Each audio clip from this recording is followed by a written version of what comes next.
I stood in the marble foyer of the Crawford estate, my resume clutched in hands that refused to stop trembling, and wondered what kind of desperate I'd become. The kind that answers classified ads for live-in positions, with strict confidentiality required, and salary numbers that made my student loans look like pocket change. The kind that ignores every red flag, because rent is 3 weeks overdue, and my car made a sound this morning that definitely meant expensive. The man who conducted my interview wasn't Liam Crawford himself. That would come later, in a way I couldn't have anticipated. Instead, I faced Marcus Chen, head of household operations, whose crisp suit and assessing gaze made me feel like I was being screened for the CIA rather than a nanny position. "Miss Hayes," he said, reviewing my credentials with the kind of thoroughness that suggested he already knew everything about me down to my third-grade report cards. "Your references are impressive. 5 years with the Morrison family, specialization in behavioral support, certification in crisis intervention. You've worked with children on the spectrum before." 3 of my previous clients were autistic, I confirmed, trying to project confidence I didn't feel. The Morrison family had moved to Singapore 6 months ago, and despite my qualifications, finding new placement had proven harder than I'd expected. Families wanted someone younger, prettier, more willing to overlook boundary violations. I was 28, practical, and had opinions about things like consistent bedtimes and limiting screen exposure. Apparently, that made me difficult. Marcus set down my resume. "I'll be direct, Miss Hayes. This position requires discretion above all else. Mr. Crawford values his privacy intensely. You'll be expected to sign a comprehensive non-disclosure agreement. You will not discuss the family, the household, or anything you observe here with anyone. Ever. Violation results in immediate termination and legal action. Do you understand?" "I understand confidentiality is important in private employment," I replied carefully. "But I need to know what I'm agreeing to. What exactly would I be unable to discuss?" Something that might have been approval flickered in Marcus's eyes. "Good. You ask questions. That's preferable to blind compliance." He gestured toward the window overlooking grounds that seemed to stretch forever. "Mr. Crawford is a private businessman with extensive interests in imports, real estate, and various ventures that require a certain profile. He prefers to keep his personal life separate from his professional one.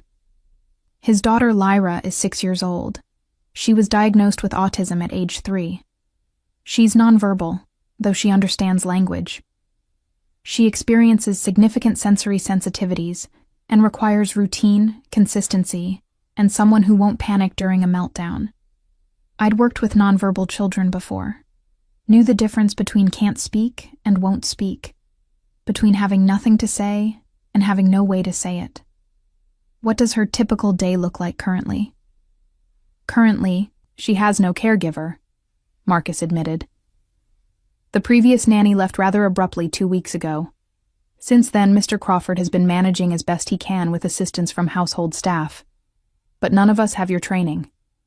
Lyra's routines have been disrupted, and she's struggling." Something in his tone made me look up sharply. "Why did the previous nanny leave?" "That's between her and Mr. Crawford," Marcus said, his voice cooling slightly. "What I can tell you is that she wasn't dismissed for any ethical violations and left with a generous severance. Some people simply can't handle the demands of this household." Red flag number 1. But the salary he'd mentioned on the phone, plus room and board in what was clearly a mansion, plus benefits that included health insurance I desperately needed, made me swallow my hesitation. "I'd like to meet Lyra before making any commitments," I said, "and Mr. Crawford if possible." "Mr. Crawford is currently unavailable. He travels frequently for business. However, I'm authorized to show you Lyra's suite and introduce you if you're comfortable proceeding." Unavailable. Right. The kind of businessman who was too busy for an interview with his daughter's potential caregiver, but could afford a home that probably had its own zip code. Every instinct screamed warning, but my bank account whispered desperation. "Let's meet Lyra," I decided, We climbed a staircase that belonged in a palace. All dark wood and portraits of stern-faced people who looked like they'd never smiled in their lives. The second floor was quieter than the first, the thick carpeting absorbing sound. Marcus led me down a hallway past closed doors until we reached one with a small painted sign, Lyra's room. He knocked softly, a courtesy I appreciated before opening the door. The room beyond was beautiful in a careful, controlled way. Soft gray walls, blackout curtains drawn against the afternoon sun, minimal furniture arranged with obvious attention to space and flow, a sensory corner with a crash pad and weighted blankets, a visual schedule on the wall showing daily routines with pictures, noise-canceling headphones on a low shelf, everything organized, everything thoughtful, everything designed to make the world manageable for a child it had never been designed to accommodate. And in the corner, sitting cross-legged with her back to us, was Lyra Crawford. She was small for 6, with dark hair pulled into a practical braid and wearing soft clothes with all the tags clearly removed. She rocked slightly, a self-soothing motion, her hands moving through a complex pattern I recognized as stimming. On the floor around her were wooden blocks arranged in an elaborate symmetrical pattern that must have taken hours. "Lyra," Marcus said softly. "Someone's here to meet you." She didn't turn around, didn't acknowledge us at all. But her rocking increased slightly, her hands moving faster. I stepped forward slowly, making sure my footsteps were audible, telegraphing my presence. I didn't speak yet, didn't try to force interaction. Instead, I knelt several feet away from her, close enough to be in her awareness but far enough to not invade her space, and simply observed. The block pattern was mathematical, precise, beautiful in its complexity. I noticed she'd used only blocks of specific colors, arranged in a gradient from darkest to lightest. "That's an amazing pattern," I said quietly, not expecting a response. "The symmetry is perfect, and I like how you organized the colors." Her hands stilled. The rocking slowed. She didn't turn, didn't speak, but something in her posture shifted. Attention, maybe. Awareness. I stayed still, giving her time to process my presence, my voice, the disruption to her space. Slowly, so slowly I almost missed it, she reached for another block, added it to the pattern. The placement was deliberate, precise, clearly an invitation if I knew how to read it. I did. Carefully I moved slightly closer, still not in her immediate space, and picked up a block that matched her color sequence. I held it up where she could see it in her peripheral vision, showing my intention, then placed it in the only spot that would maintain her pattern's symmetry. For the first time, Lyra turned her head. Her eyes were gray, a shade I'd see echoed in her father's face later, and deeply serious. She studied me with an intensity that felt like being X-rayed, taking in every detail. My expression, my body language, my distance, my placement of the block. Then she reached for another block and held it out to me. Not a full greeting, not acceptance, but a beginning. A willingness to see if I could understand her language. We built together in silence for several minutes, Marcus watching from the doorway. The pattern grew more complex, her rules becoming clearer. Specific colors in specific positions. No blocks touching the seams in the floorboards. Everything perfectly aligned. When the pattern reached the boundary she'd clearly set for it, she sat back, her hands resuming their earlier movement. "Thank you for letting me help with your pattern," I said softly. "It's one of the most beautiful things I've seen." She didn't respond verbally, but she didn't move away from me either. Marcus cleared his throat softly. "Miss Hayes, if you could step outside for a moment." I rose slowly, gave Lyra space, and followed him into the hallway. "She doesn't do that," he said, and there was something like relief in his voice. "With anyone. The previous nanny tried for 3 weeks, and Lyra never allowed her within 10 feet. You've been here 5 minutes."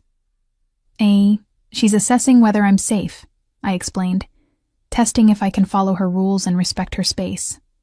Building blocks has structure, predictability. It's a low-risk way to establish whether someone understands how she communicates.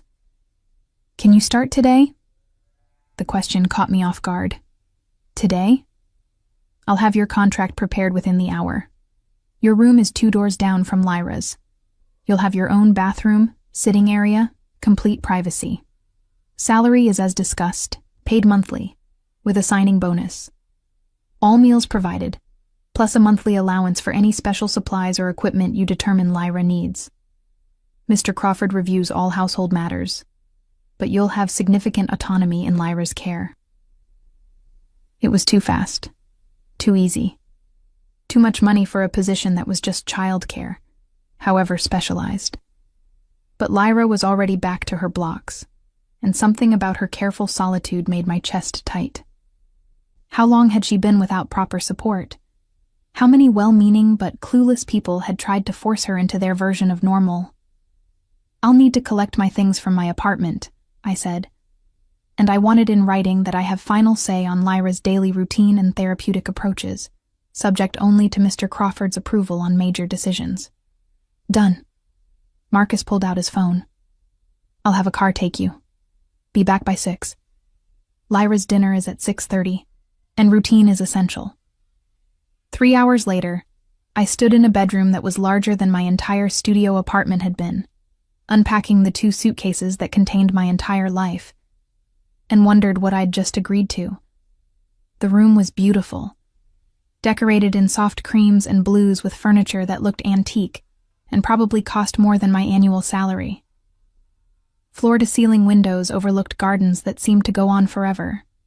A bathroom with a soaking tub and shower large enough for 3 people. A sitting area with a fireplace that actually worked. It was too much.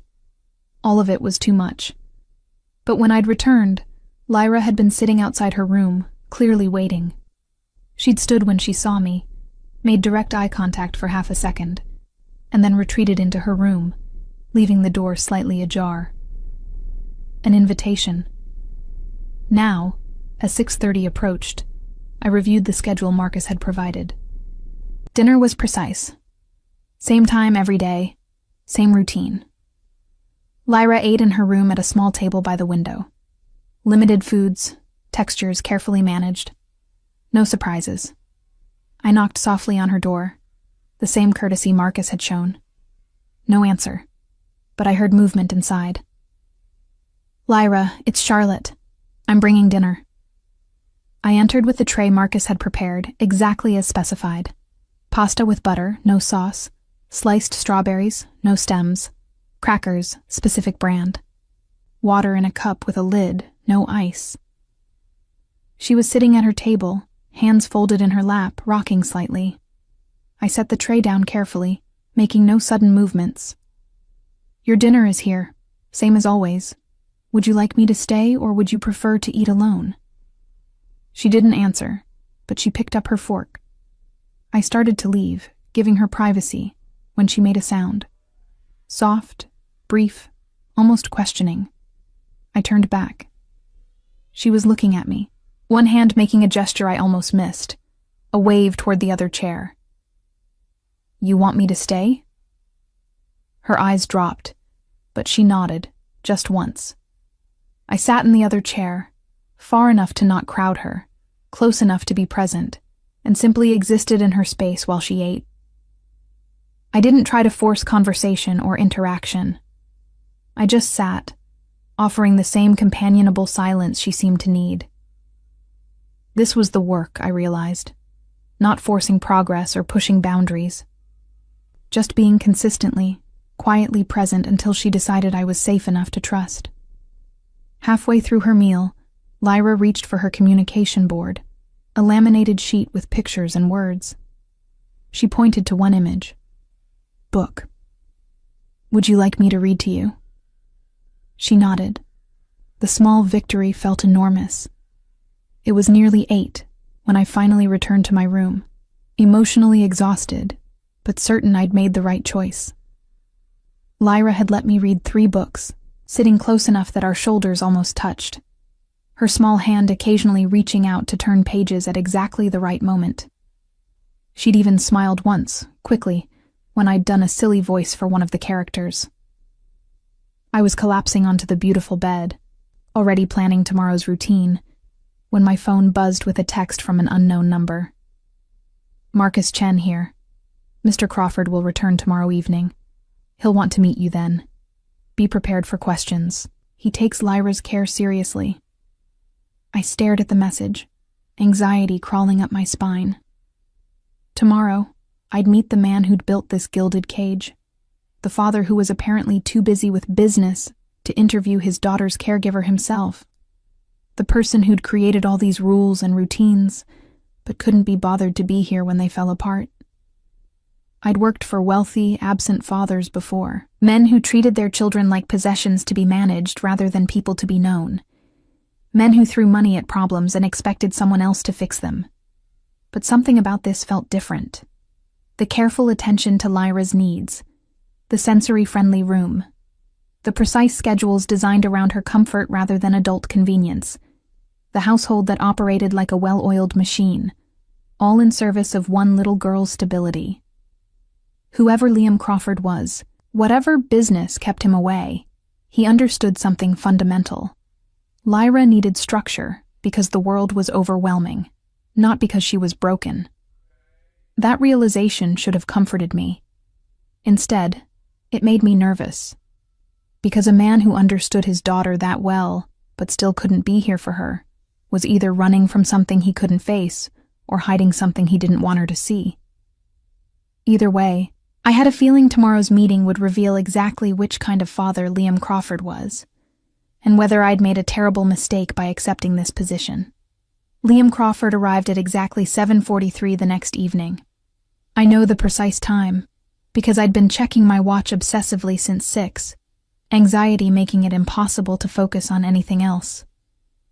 Lyra and I had spent the day establishing routines, exploring the grounds during her scheduled outdoor time, and working through her visual schedule with a predictability that seemed to calm her. But as evening approached, her stimming increased. Her rocking became more pronounced, and she kept glancing toward the front windows. She knew he was coming. And despite everything Marcus had said about Mr. Crawford's frequent absences, Lyra was waiting for her father. I heard him before I saw him. The low rumble of an expensive car pulling up the drive, car doors closing with precision, and then Marcus's voice in the foyer below, speaking in tones too low for me to distinguish words. I was in Lyra's room, helping her sort her block collection by color and size, when footsteps approached down the hallway. Measured, deliberate. The footsteps of someone who never hurried because the world waited for him. The knock on Lyra's door was soft, respectful, exactly like Marcus's had been. But there was a pause after it, a beat of hesitation that spoke of uncertainty. Lyra, sweetheart, I'm home, a deep voice said through the door. May I come in? Lyra's hand stilled mid-sort. She looked toward the door, then at me, her gray eyes wide and assessing. Then she stood, walked to the door, and opened it herself. The man standing in the hallway made my breath catch. Liam Crawford was tall, well over 6 feet, with broad shoulders that filled the doorway in a way that should have felt threatening, but somehow didn't. Dark hair touched with silver at the temples, styled back in a way that emphasized sharp cheekbones and a strong jaw. He wore a suit that probably cost more than my car had, charcoal gray with a crisp white shirt open at the collar. And when his eyes met Lyra's, they softened in a way that transformed his entire face. Those eyes were the same shade as his daughter's, gray like storm clouds, but warmer now as he looked at her. Hey, little love, he said softly, crouching down to her level without entering her space. I missed you. Lyra studied him for a moment, her expression serious. Then she stepped forward and pressed her forehead against his shoulder. Not a hug, exactly. No arms involved, no prolonged contact. Just this brief moment of connection, forehead to shoulder, that lasted maybe 3 seconds before she stepped back. But the way Liam Crawford's eyes closed during those 3 seconds, the way his hand came up to hover near her hair without quite touching it, the way he breathed in like he was memorizing her, told me everything I needed to know. This man loved his daughter desperately. "Thank you for letting me say hello," he murmured to her. "I'll let you get back to your sorting. I can see you've been very busy today." Lyra nodded once, then turned and walked back to her blocks, resuming her sorting as if there'd been no interruption. But I noticed she'd positioned herself where she could still see him in her peripheral vision. Liam stood slowly, his attention finally shifting to me, and the softness vanished from his expression like a door slamming shut.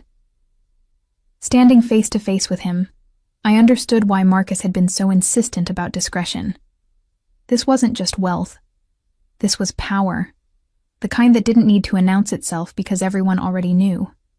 The kind that made grown men nervous and smart people cautious.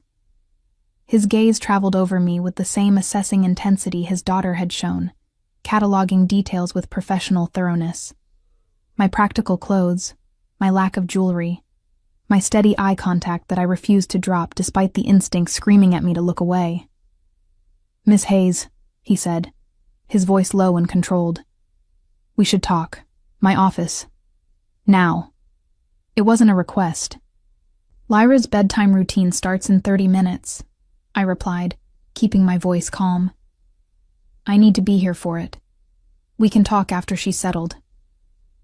Something flickered in his eyes. Surprise, maybe, that I'd contradicted him. "Marcus can handle her routine for one evening. Lyra and I have spent today establishing trust and consistency. Disrupting that on my second night sends the wrong message about reliability. Whatever you need to discuss can wait 45 minutes. The air in the hallway went very still. Liam Crawford wasn't accustomed to being told to wait, and every line of his body communicated that clearly.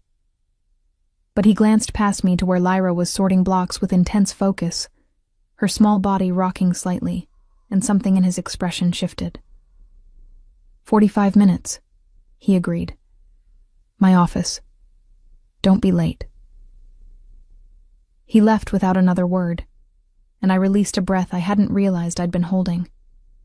From her corner, Lyra made a soft sound, almost like a laugh.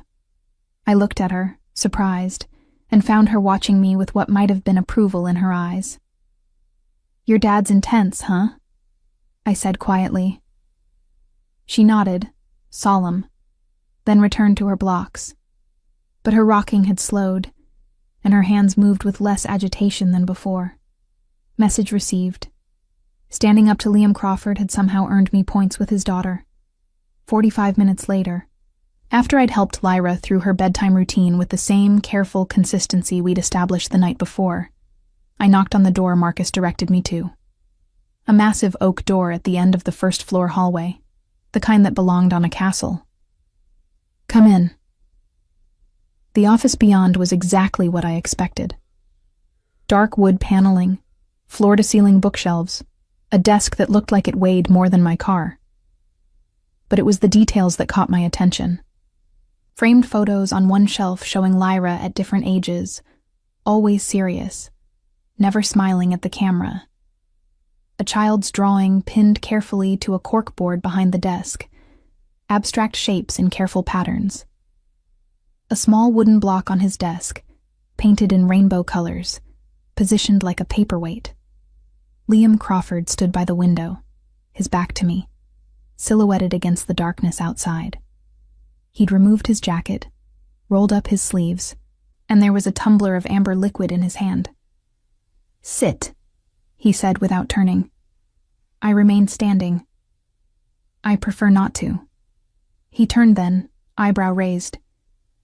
"You make a habit of contradicting employers?" "I make a habit of maintaining professional boundaries. You're not interrogating a suspect, Mr. Crawford.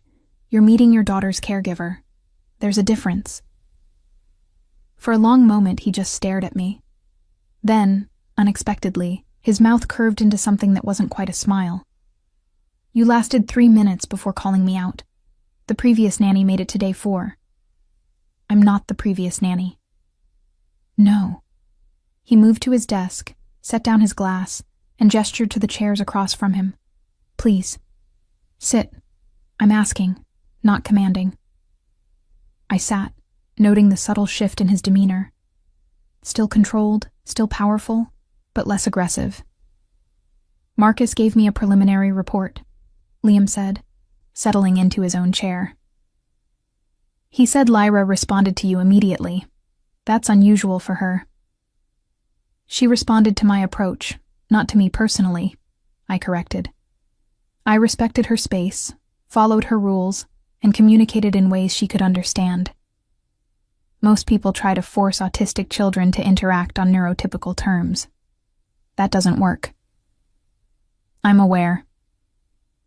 Something dark passed through his eyes. I've watched too many well-meaning people traumatize my daughter by trying to fix her. She doesn't need fixing. She needs understanding. Which is why I'm paying you an exorbitant salary to provide it. He leaned back in his chair, studying me with that same intense focus. But I need to know if you're going to run at the first difficulty. Lyra's had too much instability. She needs consistency. Someone who won't abandon her when things get hard. What happened with the previous nanny? His jaw tightened. She broke the rules. What rules? The rules of this household, the rules that keep Lyra safe and stable. He stood, pacing to the window again, tension visible in every line of his body. We don't celebrate holidays here, Miss Hayes. No Christmas decorations, no music, no festivities of any kind during December. I blinked, processing that. Because of sensory overload? Because December killed my wife. The words hung in the air between us, sharp and final. I should have stayed quiet, should have nodded and accepted this obvious boundary. But something about the rigid control in his voice, the way he held himself like he was bracing for impact, made me push. Lyra's mother died in December, the night Lyra was born. His voice was flat, emotionless, but his knuckles were white where he gripped the window frame. Christmas Eve. My wife went into premature labor. There were complications. She hemorrhaged. The doctors couldn't stop it. She lived long enough to hold Lyra once, to tell me to take care of our baby, and then she was gone. I'm sorry, I said quietly. That's devastating. It's history, but it's why we don't do holidays in this house. Why December is observed like any other month. Lyra doesn't need the chaos and overstimulation of Christmas anyway. The rule works for everyone. I heard what he wasn't saying. December wasn't banned because of Lyra's needs. It was banned because Liam Crawford couldn't face celebrating anything during the month that took his wife from him. The previous nanny, I said carefully. She wanted to do Christmas activities with Lyra. She thought she could fix our grief with forced cheer and decorated trees. His voice turned cold. She was wrong. What if Lyra wants to participate in holiday activities? She doesn't. She's never expressed interest, because she's never been exposed to them. How would she know what she's missing? He turned to face me fully, and the temperature in the room dropped 20 degrees. Are you suggesting I'm depriving my daughter? I'm suggesting that making decisions based on your grief, rather than her needs, isn't serving her best interests. The silence that followed was dangerous. I'd crossed a line, and we both knew it. Liam Crawford moved with predatory grace, circling his desk until he stood directly in front of me, close enough that I had to tilt my head back to maintain eye contact. Let me be very clear, Miss Hayes. His voice was soft, deadly. You work for me. You follow my rules. You do not question my parenting decisions, and you absolutely do not psychoanalyze me based on one conversation. If you have concerns about Lyra's care, you bring them to me respectfully and privately.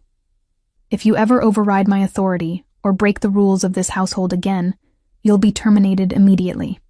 Am I understood? I should have backed down, should have apologized and promised compliance. Instead, I stood, bringing us almost nose to nose, and kept my voice steady. I understand you're her father, and you love her. I also understand you're in pain, and you've built rules to manage that pain. But I won't stay silent if I believe something is harming Lyra, even unintentionally. If that's not acceptable to you, tell me now, and I'll leave tonight. For several seconds we stood there, locked in a battle of wills. His eyes were dark with anger, and something else, something that looked almost like respect. Then he stepped back, creating distance, and released a breath that sounded almost like a laugh. You're either very brave or very stupid. Probably both. Most people are afraid of me. Most people don't have practice standing up to powerful men who think intimidation is the same as leadership. His mouth quirked into an actual smile, brief but genuine. Fair point. He returned to his desk, picked up his drink, and took a slow sip. You can stay, on a trial basis, 1 month. If Lyra continues to respond well to you, and you can follow the household rules, we'll make it permanent. And the December rule? Non-negotiable. Christmas does not enter this house. If you can't accept that, leave now. I thought about Lyra, sorting her blocks with such focus. Lyra, who'd let me read to her. Lyra, who'd waited by the windows for her father to come home. Lyra, who lived in this beautiful prison of rules designed to protect her father's heart more than her own development. I can accept it, I said. For now. I don't recall offering you an option to reconsider later. You didn't. But I'm not agreeing to never reassess what's best for Lyra. If I determine that your rule is causing her harm, I'll tell you. What you do with that information is your choice. He studied me for a long moment, then nodded slowly. At least you're honest about your intentions to be a pain in my ass. I prefer to think of it as being an advocate for your daughter. Call it whatever helps you sleep at night, Miss Hayes. He gestured toward the door. You're dismissed. I'll see you at breakfast tomorrow. I'll be working from home this week. I reached the door before his voice stopped me. Charlotte. I turned, surprised he'd used my first name. His expression was unreadable. Thank you. For making her feel safe. I know I seem controlled, but Lyra is everything to me. Everything. If you can give her stability, consistency, someone who understands her, I'll be in your debt. The raw honesty in his voice caught me off guard. This wasn't the commanding boss or the dangerous man Marcus had hinted at. This was just a father who loved his daughter and had no idea how to show it without suffocating her with rules. I'll take care of her, I promised. But you need to let me do it my way. Trust that I know what I'm doing. Trust doesn't come easily to me. Then it's good I'm patient. I left before he could respond, my heart racing with adrenaline, and something I didn't want to examine too closely. Liam Crawford was dangerous, not just because of whatever business he conducted, but because underneath all that control was a man who cared so deeply he'd built walls around everything to keep from being hurt again. Those walls extended around Lyra too, and my job wasn't just to care for her.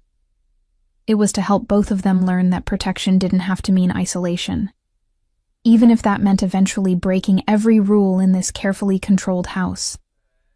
The first week passed in a rhythm that surprised me with its intensity. Liam Crawford wasn't an absent father. He was an omnipresent one, just in the most controlled way possible. He worked from home, which meant I saw him constantly. During breakfast, where he sat with Lyra in companionable silence while she ate her specific foods, and he read through documents on his tablet. During afternoon outdoor time, when he'd appear in the gardens to watch from a distance, as Lyra and I explored or worked on her physical coordination. During evening routines, when he'd knock softly on her door and spend exactly 15 minutes reading to her from the same 3 books she requested every night. He never pushed for more contact than she offered, never tried to force affection she wasn't ready to give. But he was always there, this quiet, powerful presence orbiting his daughter like a moon around a planet, maintaining perfect distance while exerting constant gravitational pull, and he watched me with the same intensity he watched everything else. I felt his gaze during my morning sessions with Lyra, when we worked on communication using her AAC device and visual supports. Felt it when I redirected her during sensory overload, using the techniques I'd spent years perfecting. Felt it most acutely during the moments when I ignored his rules because Lyra's needs demanded it, like the Tuesday morning when she became fixated on the locked door at the end of the West Wing. We'd been working on gross motor skills in the hallway, practicing balance on a line of tape I'd placed on the floor, when Lyra suddenly stopped and stared at that door. It was larger than the others, solid oak with an old-fashioned lock, and something about it had captured her attention completely. She walked toward it, placed both hands flat against the wood, and began rocking.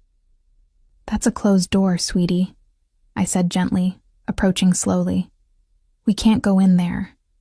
She pressed harder against it, making a sound low in her throat that I'd learned meant distress. I tried redirection, offered her favorite blocks, suggested we go to her room, pulled out the visual schedule to show what came next. Nothing worked. She stayed pressed against that door, rocking harder, her breathing becoming rapid. A meltdown was building. I could see it in the tension of her small body, in the way her hands had begun to flap, in the sound that was getting louder. "Lyra needs to see inside," I said to the air, knowing Marcus was likely monitoring the hallway through the security system. "Whatever's in there is causing anxiety because she can't reconcile the closed door with her understanding of the house's layout." No response, but I heard footsteps approaching, measured and deliberate. Liam appeared at the end of the hallway, his expression unreadable. He took in the scene. Lyra pressed against the door, me crouched nearby trying to manage an impending crisis, and something flickered across his face. "That room is off limits," he said, his voice tight. "She needs closure. The unknown is overwhelming her. If you just let her see inside for 60 seconds, she can categorize it and move on." "No." Lyra's sound increased in volume, her rocking becoming more violent. She was hitting her head against the door now. Not hard enough to hurt, but hard enough to alarm. I made a decision. "Then you explain to your daughter why she can't have the information she needs to feel safe," I said, stepping back. "Because I'm not going to participate in withholding something that would help her just because you're afraid of whatever's behind that door." His eyes went cold. "You're out of line." "Probably, but she's about to completely dysregulate, and it's preventable. Your choice, Mr. Crawford. Your rules or your daughter's well-being." The muscle in his jaw ticked. For a moment, I thought he'd fire me on the spot. Instead, he reached into his pocket, pulled out a key, and moved to the door. Lyra immediately stepped back, her rocking slowing, her attention fixed on his hands. 60 seconds, he said to me, his voice strained. "Then we leave." He unlocked the door and pushed it open. The room beyond was beautiful and heartbreaking. A bedroom, clearly a woman's space, decorated in soft whites and creams. Everything was pristine, untouched, frozen in time. A book lay on the nightstand, bookmark still in place. Slippers by the bed, a robe draped over a chair. Photographs on the dresser showing a laughing woman with dark hair and Liam's gray eyes. A woman holding a newborn baby with such joy on her face it made my chest ache. Lyra's mother, preserved exactly as she'd left it 6 years ago. Lyra walked into the room slowly, her eyes tracking over everything with that intense focus she brought to understanding her world. She went to the dresser, studied the photographs for a long moment, then reached out and traced one finger along the frame containing her mother's face. She turned to look at Liam, standing rigid in the doorway, and made a sound. A question, formed not with words but with tone and expression. "That's your mama," Liam said, his voice rough. "Her name was Rachel. She loved you very much." Lyra looked back at the photograph, her expression serious, processing. Then she did something that made my throat tight. She pressed her forehead against the frame, the same gesture of connection she gave her father, acknowledging something important, even if she couldn't fully understand it. After a moment, she straightened, looked around the room one more time with that cataloging gaze, and walked back to the hallway. Crisis averted. Question answered. Order restored. Liam locked the door with hands that shook almost imperceptibly. 60 seconds, I said quietly. That's all she needed. He didn't respond, just turned and walked away, his shoulders rigid with control. That evening, after Lyra was asleep, I found a note slipped under my door. You were right about the door. Thank you for pushing. L. The next morning, Liam was different. Not softer exactly, but less rigid. He asked my opinion during breakfast about adjusting Lyra's schedule. He observed my therapy sessions without hovering. He even smiled briefly when Lyra successfully used her AAC device to request a snack independently. She's progressing, he said during her afternoon nap time, when he'd asked me to his office to review her development plan. More than she did with the previous nanny. She's secure enough to take risks, I explained. The consistency and routine we've established gives her a foundation to try new things. The AAC device, how long before she might use it for more complex communication? It varies. Some nonverbal autistic children develop extensive vocabularies through AAC. Others use it primarily for needs and wants. We'll follow her lead. He nodded, making notes. Then he looked up, his gray eyes assessing. You're good at this. Not just the technical skills. You genuinely care about her. Of course I care about her. She's remarkable. Most people see her diagnosis first. You see her. Most people are idiots. He laughed, a real laugh that transformed his face completely. For just a moment, the controlled, dangerous man disappeared, and I saw someone younger underneath. Someone who might have been happy once, before grief built walls around everything he loved. Charlotte, he said, and the sound of my name in his voice did something strange to my heartbeat. I need to travel next week. 3 days, unavoidable. I want you to understand that I don't leave Lyra lightly.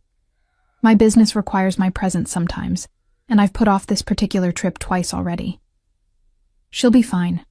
We'll maintain her routine exactly. Marcus will be here. Anything you need, any emergency, he handles it. But I'll have my phone on me at all times. You call for anything. I understand. He studied me for a long moment. Do you? Because most people in your position would be planning to relax while the boss is away. You look like you're preparing for battle. Transitions are hard for autistic children. Your absence will disrupt her sense of security, even if she doesn't show it obviously. I'm just planning ahead. Something warm flickered in his eyes. 3 days. I'll be back Thursday evening. We'll be here. He left Monday morning before Lyra woke up, which I'd argued against, but he'd insisted would be easier. When she came downstairs for breakfast and found his usual seat empty, she stopped in the doorway, her rocking starting immediately. Your dad had to travel for work, I explained, showing her the visual schedule where I'd added pictures representing his absence and return. He'll be gone 3 days. He'll be back Thursday evening. Same as always, just Daddy's not here for breakfast. She studied the schedule, pointed to the picture of Liam with a question in her expression. Work, I confirmed. But he's coming back. See? Thursday. I pointed to the calendar. He'll be home for dinner. She accepted this with a solemnity that broke my heart. Had she learned not to expect him to stay?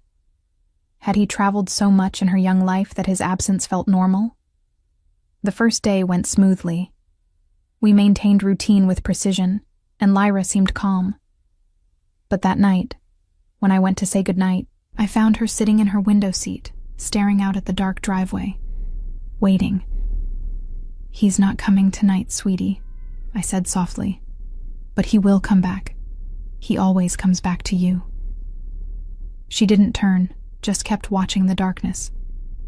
I sat beside her, not touching but present, and we waited together until she was ready to sleep. Tuesday was harder. Lyra was dysregulated from the moment she woke up.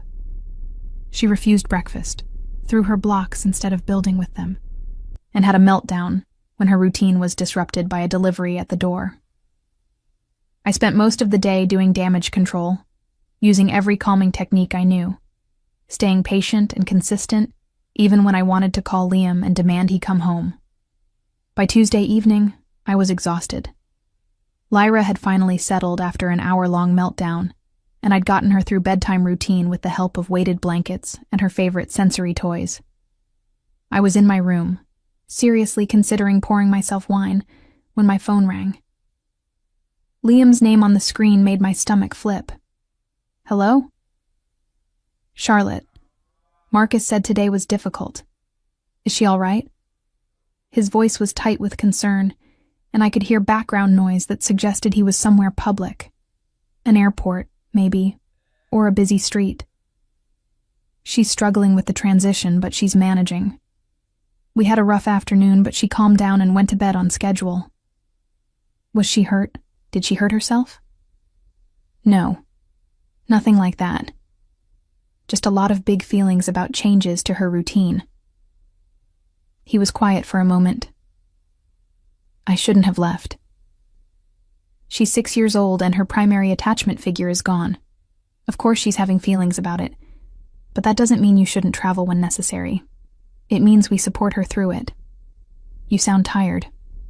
"Long day, but I'm fine. Charlotte." His voice dropped lower, more intimate. "Thank you for taking care of her, for being patient, for not calling me to fix it even though you could have. That's literally my job. It's more than that. You know it is." I did know. Somewhere over the past 2 weeks, this had stopped being just a job. Lyra had wound herself around my heart with her serious eyes and her careful trust. And Liam, watching everything with that intensity that felt like being seen for the first time in my life, had started to matter in ways that definitely weren't professional. "One more day," I said, changing the subject. "We can handle one more day. I'll be home Thursday evening, 6 o'clock. Tell her that. Show her the schedule." "I will.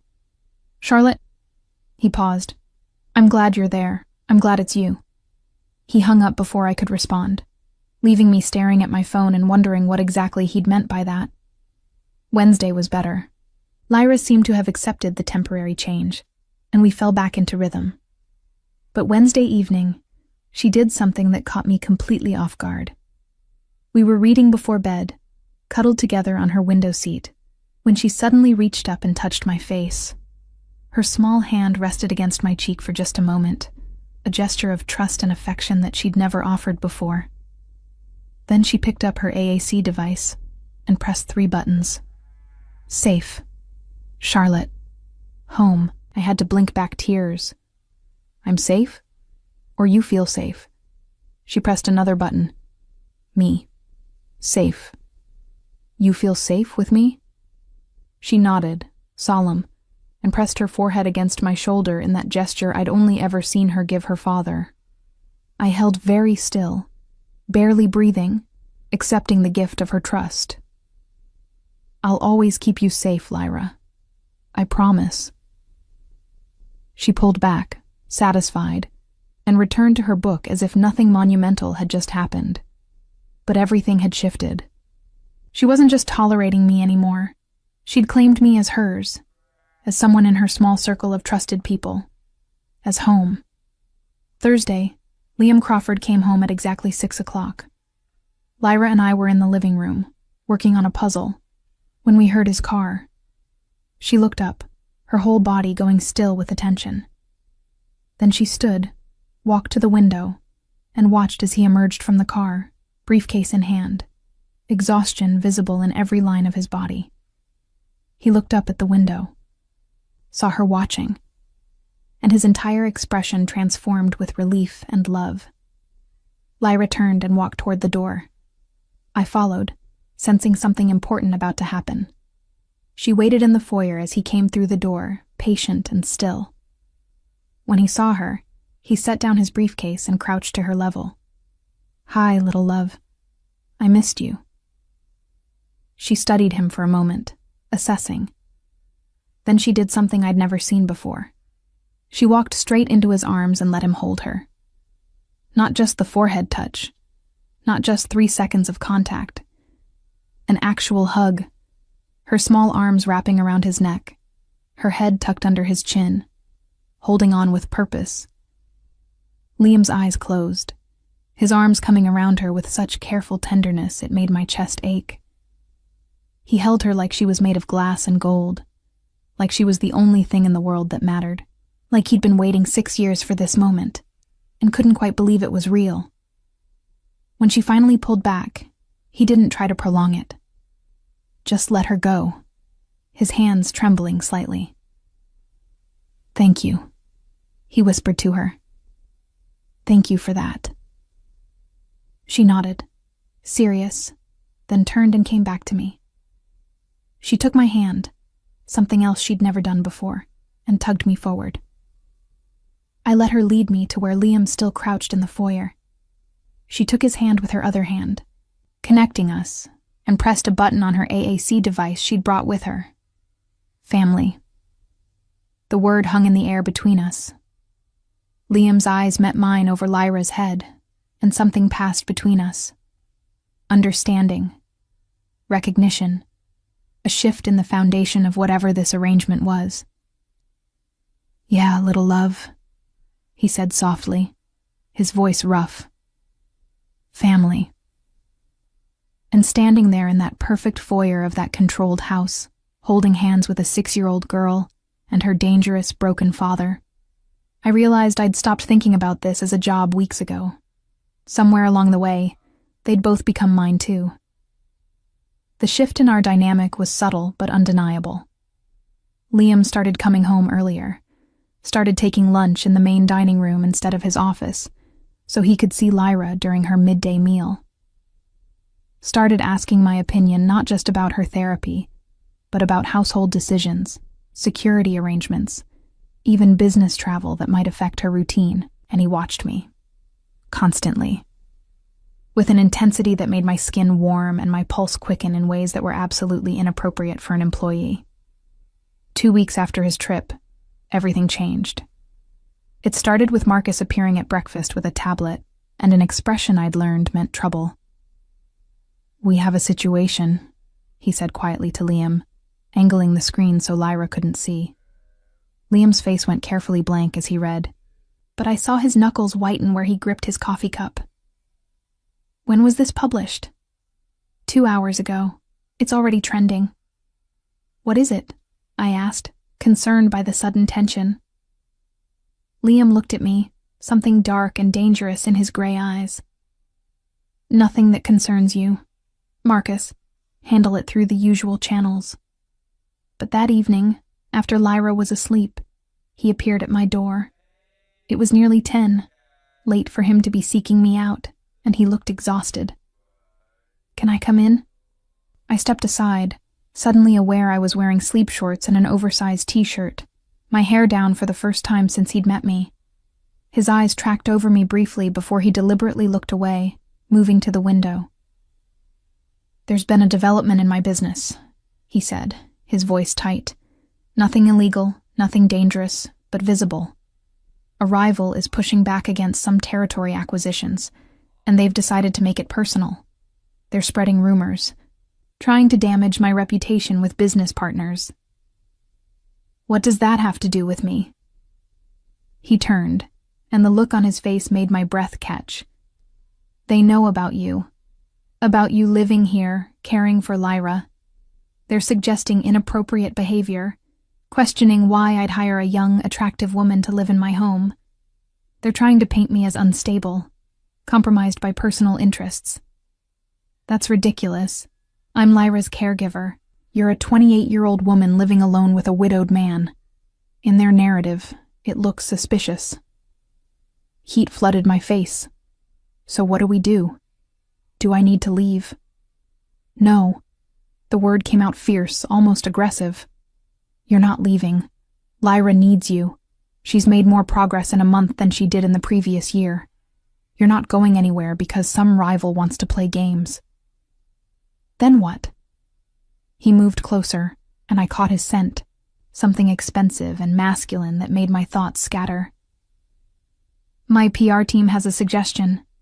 It's unconventional, and I'll understand if you refuse, but I'm asking you to consider it. What kind of suggestion? That we present ourselves as a couple, not to the world at large, but to my business associates and allies. Let them think there's a romantic relationship developing. It neutralizes the scandal, explains your presence, and actually strengthens my position by showing stability. I stared at him. You want me to pretend to be your girlfriend? I want you to pretend to be someone I'm courting, someone important to both me and Lyra, someone who belongs in this house as more than just an employee. For how long? Until the rival situation resolves. A few months, maybe less. My mind raced through implications. What would that actually entail? Attending some business dinners with me? Being seen together publicly? Perhaps adjusting your living situation to appear more integrated into the family? He paused. I'd compensate you significantly for the additional responsibility. I don't want money for this. Then what do you want? The question hung between us, loaded with implications neither of us was ready to examine. Autonomy in Lyra's care, I said finally. Complete authority over her therapy decisions, her schedule, her development plan. You get input and veto power on major choices, but day to day, I decide what's best for her. Something flickered in his eyes. Done. What else? Truth. If we're going to pretend something in public, I need honesty in private. No more locked rooms, no more secrets that affect Lyra. If there's danger, if your business might impact her, I need to know. His jaw tightened. My business is complicated. I gathered that from the armed security and the way people look at you like you could end them with a phone call. I'm not asking for details. I'm asking for transparency about anything that affects her safety or well-being. He studied me for a long moment. You're either very brave or very naive about what you're asking to be part of. Maybe both. Is that a yes? It's a yes. He extended his hand. Do we have an agreement? I looked at his offered hand, strong and scarred in ways that suggested violence, and knew I was making a choice that would change everything. But Lyra's progress mattered more than my comfort, and if pretending to be Liam Crawford's romantic interest kept her stable and safe, I'd do it. I placed my hand in his. His fingers closed around mine, warm and firm, and electricity shot up my arm. There's one more thing, he said, not releasing my hand. If we're going to sell this convincingly, people need to believe there's genuine attraction between us. So we'll act attracted. Charlotte. His voice dropped lower, more intimate. I don't think acting will be the problem. My breath caught at the implication in his words, in his eyes, in the way his thumb brushed across my knuckles. This is complicated, I whispered. Everything about my life is complicated. He stepped closer, still holding my hand, his free hand coming up to brush a strand of hair behind my ear. But for what it's worth, I don't think I'll have to pretend very hard. You're beautiful, intelligent, and you care about my daughter like she's yours. Any man would be fortunate to actually be with you. Liam. His name came out breathless. We shouldn't. I know. But he didn't move away. This is an arrangement, a strategic necessity. Nothing more. Right. Nothing more. We stood there, inches apart, his hand still tangled in my hair, mine still caught in his, both of us lying through our teeth. The first public appearance happened 3 days later. Liam took me to an upscale restaurant where he was meeting with business associates. He'd sent a stylist to the house that afternoon, a cheerful woman named Diane, who'd transformed me with expert efficiency. My hair was styled in loose waves, my makeup subtle but polished, and the dress, God, the dress. Navy blue, fitted but elegant, hitting just above the knee with a neckline that was modest but flattering. I felt like someone else looking in the mirror, someone who belonged in Liam Crawford's world. "You look beautiful," he'd said when I came downstairs, and something in his voice made it clear he wasn't just saying it for show. At the restaurant, he played the role perfectly, his hand at the small of my back as we entered. His attention focused on me even when others spoke, the way he introduced me to his associates, not as Lyra's nanny but as Charlotte, with a warmth in his voice that suggested intimacy. "How did you two meet?" one man asked, curiosity obvious. "She came to help Lyra," Liam said smoothly, his hand finding mine under the table, "and stayed for both of us." The lie felt too close to truth. Throughout dinner, I felt his attention like a physical touch. The way he anticipated my needs, refilling my water, steering conversation when I seemed uncomfortable, his thumb drawing circles on my palm when he thought no one was watching. It was intoxicating and terrifying in equal measure. On the drive home, with the city lights blurring past, I finally spoke. "You're very good at this." "At what?" "Making it seem real." He glanced at me, his expression unreadable in the dim light. "Maybe that's because it doesn't feel like pretending anymore." My heart stuttered. "Liam." "I know. It's complicated. It's inappropriate. You work for me. You care for my daughter. There are 1,000 reasons why this is a terrible idea." His hands tightened on the steering wheel. "But somewhere between you standing up to me in my office and you sitting beside Lyra during her meltdowns, and you pushing me to face things I've been avoiding for 6 years, I started wanting this to be real. We barely know each other. I know you see my daughter. I know you're not afraid of me. I know you make me want to be better than I am. That's more than I've known about anyone in 6 years." We pulled up to the house, and he turned off the engine but didn't move to get out. "Charlotte, I'm not asking for anything tonight. I'm just being honest because you demanded honesty. Whatever this arrangement is, whatever we're pretending, I need you to know that for me, it stopped being pretend the moment you held Lyra through that first meltdown and looked at me like I was failing her by staying distant. You love her so much it terrifies you," I said quietly. "That's not failure. That's just being a parent. Then help me be better at it. Help me learn how to love her without being afraid all the time. And maybe, if I'm very lucky, teach me how to feel something other than grief again." The vulnerability in his voice undid me completely. "Liam, if we do this, if we let this become real, everything changes. I know. Lyra has to come first. Always. No matter what. I wouldn't have it any other way. And I'm still going to break your rules when they don't serve her." He laughed softly. "I'm counting on it."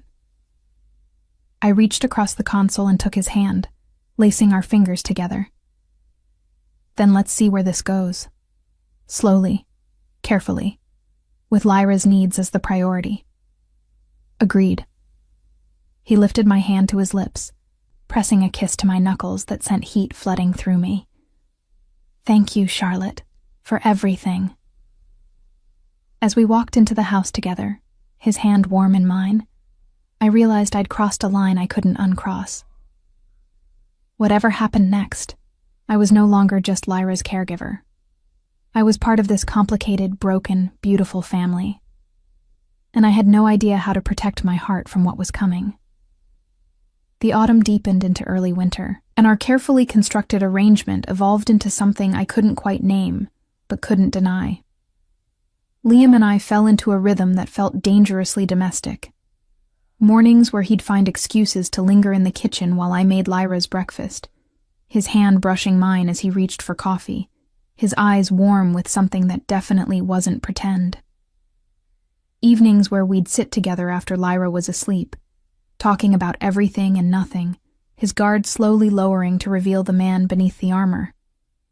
He told me about Rachel, how they'd met young, married fast, built a life that felt invincible until it wasn't. How holding Lyra for the first time while Rachel slipped away had shattered something in him he wasn't sure could be repaired. I was angry at her, he admitted one night, whiskey in hand, firelight casting shadows across his face. For leaving me, for dying when I needed her, for making me raise our daughter alone. How's that for terrible? That's called grief, I said softly, and it's human. I don't feel human most of the time. I feel like I'm performing humanity while something cold operates underneath. You're not cold with Lyra, because she's the only thing that still feels real. He looked at me then, something vulnerable in his gray eyes. Until you.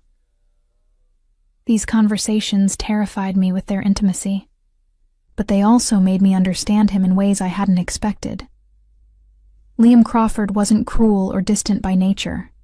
He was a man who'd loved so completely that losing it had taught him to control everything else to survive, including Christmas. As December approached, I noticed the changes in household routine. Marcus removed all catalogs and magazines that featured holiday content. The radio stations were switched to ones that didn't play seasonal music. Even Lyra's iPad had parental controls updated to filter out Christmas-related content. "This is extreme," I said to Liam one evening after finding him instructing the staff to refuse all holiday delivery packages. "She's 6 years old. She goes to therapy appointments outside this house. She sees decorations everywhere. You can't control the entire world."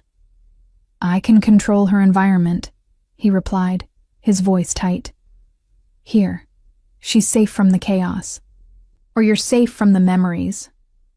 His expression hardened. "We had an agreement, Charlotte. You'd respect the household rules." I said I'd assess whether they harm Lyra, and I'm telling you now, this level of control isn't about her sensory needs. It's about your trauma. This conversation is over. He walked away, and I let him, because pushing when he was already brittle would only make things worse. But I also started planning, because Lyra deserved better than inheriting her father's grief. 2 days later, everything exploded. I was in the gardens with Lyra during her outdoor time, working on gross motor skills by having her walk along the low stone wall, when 3 black SUVs pulled up the drive at speed. Not Liam's usual cars, not Marcus's security team. Something else. "Lyra, we're going inside now," I said, keeping my voice calm while my heart raced. "Fast walk, not running. Can you do that?" She sensed my tension, her eyes going wide, but she took my hand and moved quickly beside me. We'd barely reached the terrace when Marcus appeared, his face grim. "Miss Hayes, take Lyra to her safe room. Now. Don't come out until I personally come get you." Safe room. I hadn't known there was a safe room. "What's happening?" "Now, Charlotte." The use of my first name told me everything. This was serious. He led us quickly through the house to what I'd thought was a linen closet on the 2nd floor. Inside, hidden behind a false wall, was a reinforced door with a biometric lock. He pressed his palm to it, and it opened to reveal a small room equipped with supplies, communication equipment, and a security monitor showing multiple camera angles. "Stay here. Door locks automatically. Only Liam, myself, or building security can open it. You have water, food, bathroom through that door. If anything happens, there's a phone that connects directly to emergency services." "Marcus, what's happening?" "The Volkov family. Liam's been negotiating territory disputes with them for months. They've decided to accelerate matters." His expression softened briefly as he looked at Lyra, who was pressing herself against my side. "Keep her calm. This will be over soon." The door sealed behind him with a heavy thunk, and I heard locks engaging. Lyra immediately began rocking, her hands moving in distress. The change in environment, the tension, the sudden movement, all of it was overwhelming her system. "Hey, it's okay," I said, guiding her to the floor. "We're safe here. This is like a special fort. See?" I pointed to the security monitors. "We can see everything outside, but no one can get to us." She wasn't convinced, her rocking increasing, her breathing becoming rapid. I pulled her into my lap, something she usually didn't tolerate, but she pressed against me, needing the pressure. I wrapped my arms around her, applying firm, consistent pressure the way I'd learned helped during high anxiety. "We're going to breathe together," I said softly. "In for 4, hold for 4, out for 4. Follow my chest. Feel it rise and fall." I breathed slowly, exaggeratedly, and felt her small body gradually sink with mine. Her rocking slowed. Her hands stilled against my arms. On the monitors, I watched armed men emerging from the SUVs, watched Marcus and Liam's security team form a perimeter, watched Liam himself stride out the front door, his bearing radiating danger even through the grainy camera feed. There was a conversation I couldn't hear, gestures that looked aggressive, and then, with shocking speed, violence. I turned Lyra's face into my shoulder so she couldn't see as her father moved with lethal precision, disarming one man, striking another. His security team engaged simultaneously, and within minutes, the intruders were subdued, forced to their knees. Liam stood over them, and even through the camera, I could see the cold fury radiating from him. This was the man people feared, the one who controlled territories through strategic violence and calculated intimidation. This was the reality of who I'd agreed to build a life with. The whole thing lasted maybe 10 minutes. Police arrived, clearly already informed. The intruders were taken away. Liam spoke briefly with an officer, then turned and strode back toward the house.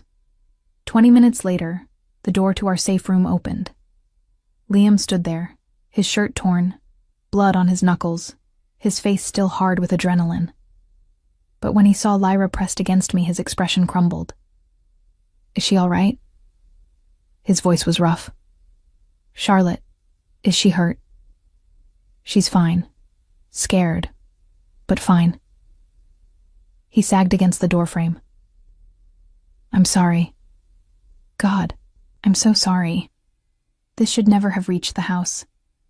They should never have gotten this close." Lyra lifted her head from my shoulder, saw her father, and made a distressed sound. "Your hands are bleeding," I said, noting the split knuckles. "Let me see." "I'm fine. I need to make sure you're both okay first."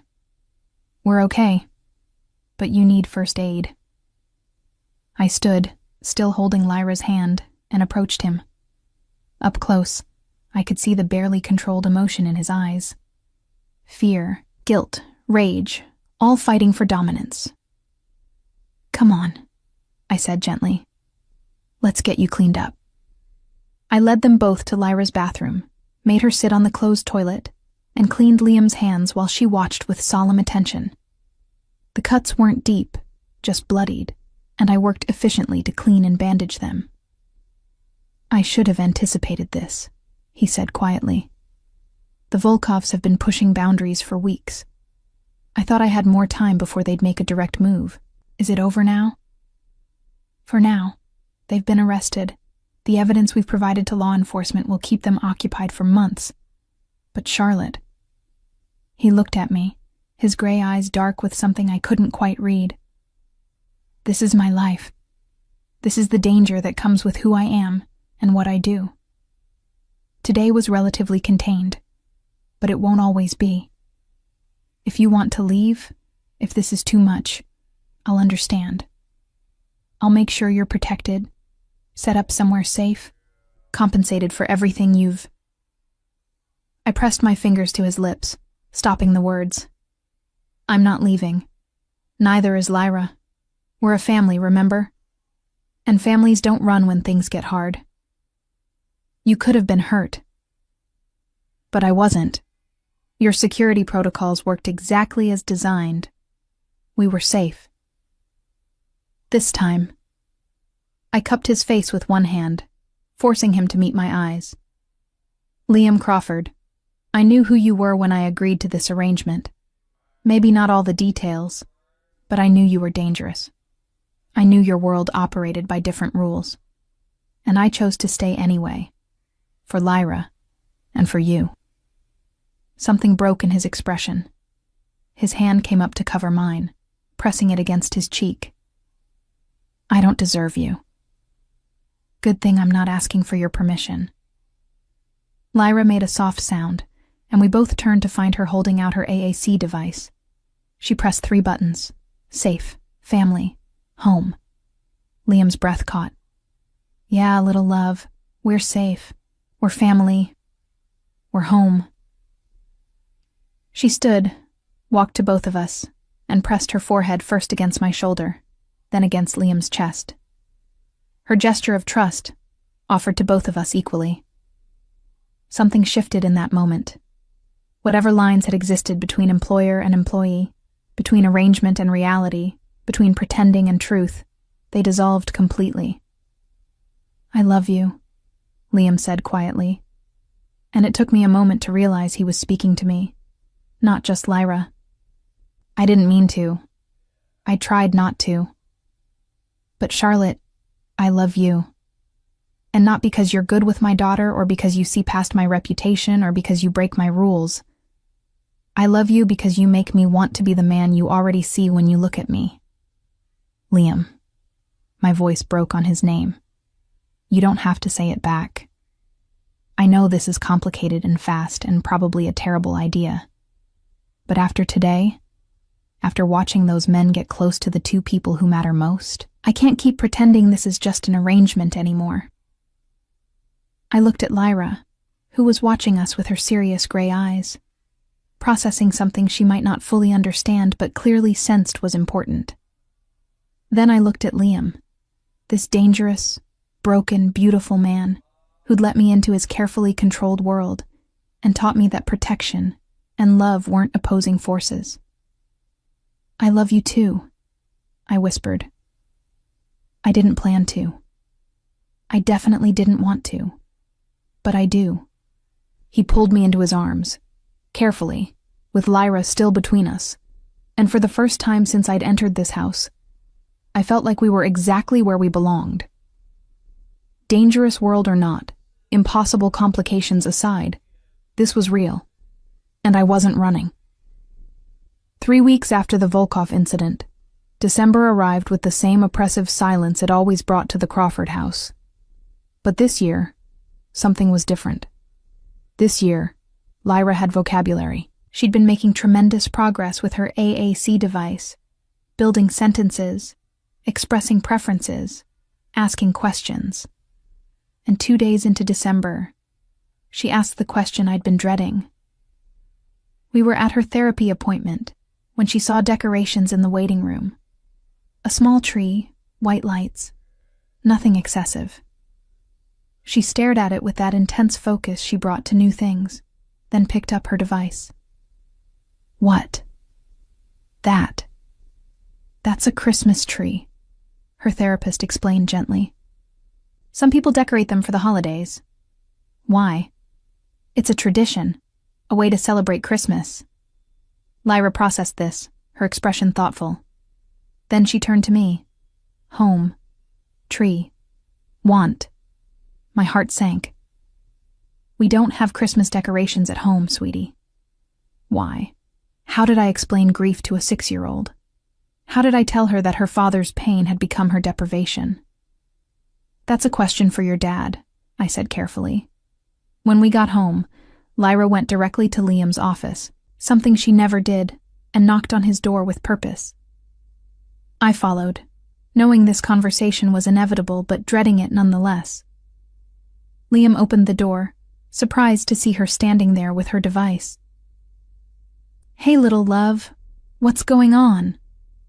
She held up her tablet, showing him what she'd typed. Want. Christmas. Tree. Home. His face went carefully blank. Lyra, we've talked about this. We don't do Christmas in our house. She shook her head firmly and typed again. Not talked. You decided. Want tree. Want lights. Want Christmas. Something in my chest cracked at her determination. She was advocating for herself, expressing desires, pushing back against his control. It was beautiful and heartbreaking. Baby, Christmas is too much. Too many lights, too much noise, too much chaos. It wouldn't be good for you. She typed rapidly, her small fingers sure on the screen. Other places. Have lights. Have music. Not scared. Want home. Have Christmas. Too. Lyra. Not. Fair. The two words hung in the air like an accusation. Liam looked stricken, his control cracking. He glanced at me, something desperate in his eyes. I stepped forward, kneeling beside Lyra. Your dad is trying to protect you. Sometimes grown-ups make rules because they're scared, not because the rules are actually best for everyone.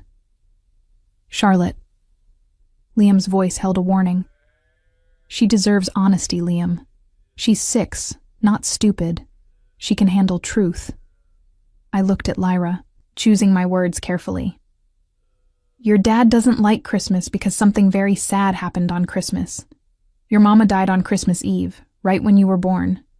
And it hurt him so much that Christmas stopped feeling good, so he made a rule that we don't celebrate it anymore. Lyra absorbed this, her expression serious. Then she typed, Mama. Died. Sad. But alive. That. Good. Liam made a sound like he'd been punched.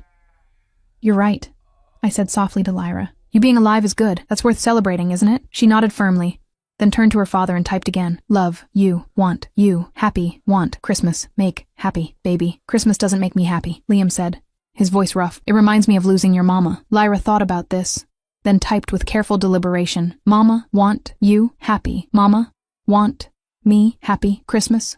Both. I watched Liam's face crumble as his daughter, with the brutal honesty only children possess, pointed out the truth he'd been avoiding for 6 years. Rachel would have wanted both of them to be happy. She wouldn't have wanted her death to steal joy from their lives forever. I don't know how to do Christmas without her, he whispered. Lyra put down her device and took his hand, pressing her forehead against his chest in her gesture of love and trust. Then she reached for my hand and placed it over her father's. Family. She typed with her free hand. Do. Together. That night, after Lyra was asleep, I found Liam standing in front of that locked door at the end of the west wing. Rachel's room. The shrine he'd maintained for 6 years. I've been coming here every Christmas Eve, he said without turning. Standing outside this door, remembering. Punishing myself for being the one who survived. I moved to stand beside him. Grief isn't something you get over, Liam. It's something you learn to carry differently. I don't know how to let go. Who said anything about letting go? I took his hand. Rachel is part of your story, part of Lyra's story. She always will be.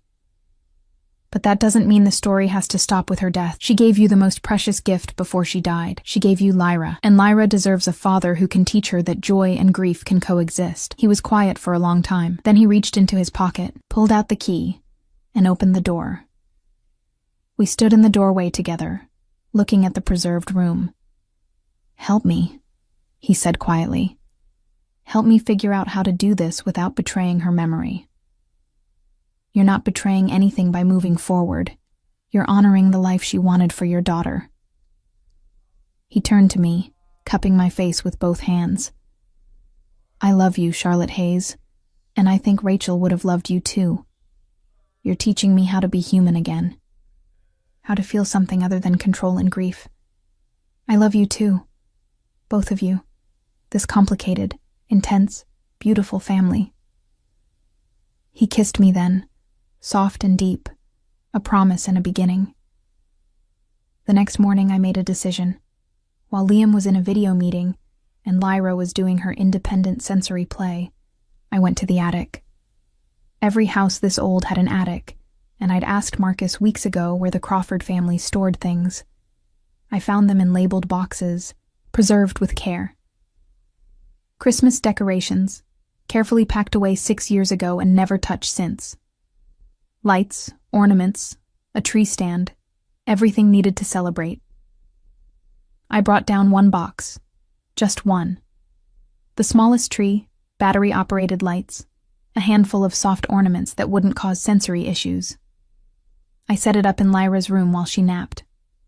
A tiny tree on her dresser, lights programmed to glow softly without blinking. 3 ornaments she could touch and move if she wanted.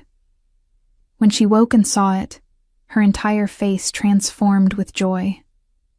She ran to it, touched the lights gently, rearranged the ornaments with precise care, and then turned to me with the biggest smile I'd ever seen from her. She grabbed her device. Thank you, best thing ever. You're welcome, sweetie. But you should know your dad might not be happy about this. She shook her head firmly and typed, Dad will understand. Dad loves me.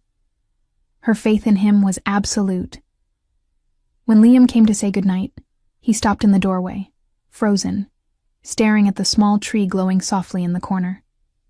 Charlotte. My name was barely a whisper. Lyra ran to him, took his hand, and pulled him toward the tree. She pointed to each ornament, showing him with such pride, such joy, that he couldn't look away. Then she picked up her device.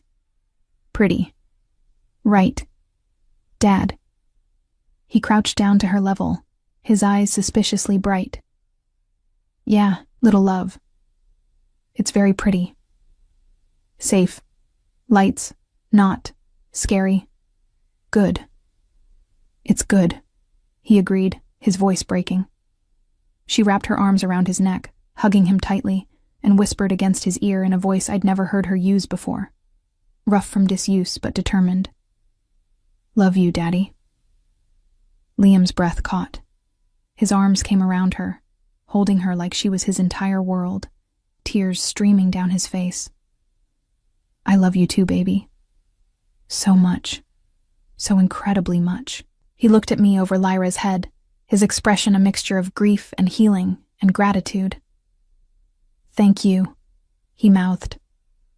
3 days before Christmas, Liam made a decision.